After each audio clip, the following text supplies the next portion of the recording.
Alone in the Dark is an ambitious adventure game from Atari's Eden Games studio set in and around New York's Central Park.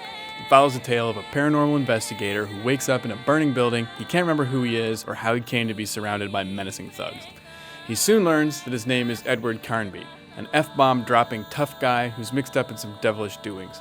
As he makes his way out of the crumbling skyscraper, he meets up with the feisty Sarah, and they flee into Central Park to uncover the mystery of Edward's background and the secret behind a spooky stone. An amnesiac adventurer fighting demons and researching a mysterious stone. What's with this fucking stone? If you were hoping, like I was, for a survival horror game that didn't follow a cliched B-movie storyline full of uninspired dialogue, then prepare to be disappointed. You can count on hearing the words or nearly every time our scarred-up hero opens his mouth, an attempt at gritty realism that comes off instead as adolescent. But it's not really Alone in the Dark's tired storyline that makes it such a disappointment. There are many genuinely inventive ideas at play here, but few of them work as well as they should. As a result, the game feels loosely cobbled together, and the experience ends up being full of inconsistencies, aggravations, and contradictions. Don't fuck around or I'll shoot you myself.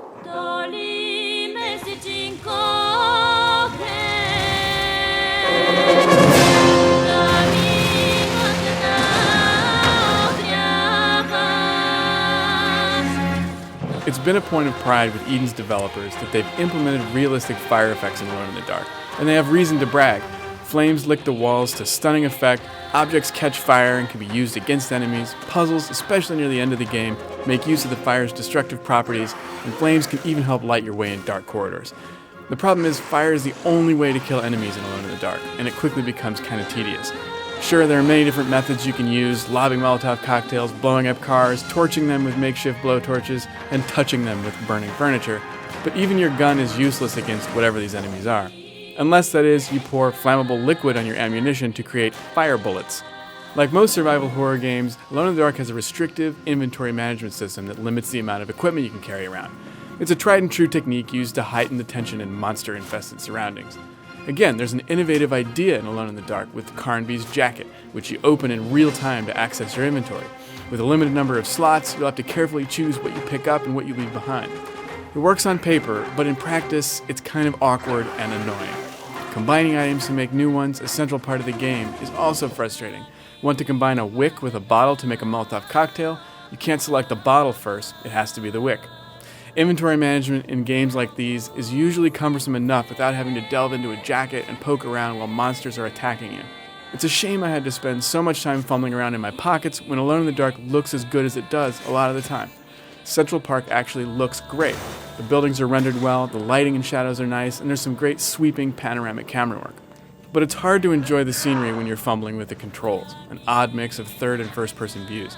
You recognize the classic Resident Evil-like over-the-shoulder view right away. It's serviceable, as is the first person view, but neither works perfectly on its own, and they're both made more frustrating by the fact that the game forces you into one or the other at will.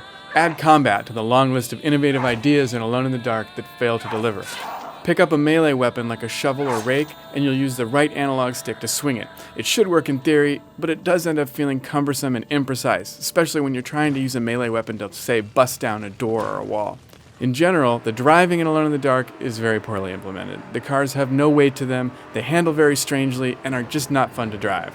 Motoring around in Central Park is usually a chore, just like walking. Add all of the above to the fact that Alone in the Dark just isn't that scary a game, and you have a recipe for a pretty lackluster survival horror experience. Who said you could talk? There are some definite positives to Alone in the Dark that are sadly buried beneath bugs, glitches, and some unintuitive puzzles. There's a clever DVD-like menu system that allows you to skip ahead in the game right up to the last level if you like. Doing so brings up a very cool recap segment, similar to what you might see on an episodic TV drama. The soundtrack is also very well done and provides some of the best atmosphere in the game. It gives a real flair of the cinematic. There's a certain amount of old-school adventure charm in Alone in the Dark, and I was very excited to check it out because I'm a big fan of the genre. Adventure/survival horror games are few and far between these days, and I think that's a shame. I really wanted to like Alone in the Dark, but for a long list of reasons, it just wouldn't let me. So despite its crackling fires and big ideas, I just can't recommend Alone in the Dark.